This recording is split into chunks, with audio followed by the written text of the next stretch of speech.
kidam hakut kilat Syatay baro yang aki atwet kiawaki Pertas la kerteng jonga Baro yang aki kwa Kisang mankang syarum syeneng Syarut syakir kiam saya Kerteng jonga Kerteng jonga Bossing Bossing Bossing Bossing Sing sing bossing Bossing Bossing Bossing Bossing Sing sing bossing Bossing Bossing Bossing Bossing Sing sing bossing Bossing Bossing Bossing Bossing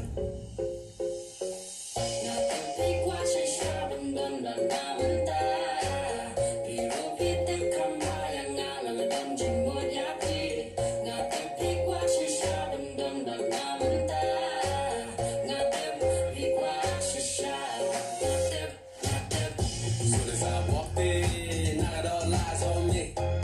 The party rock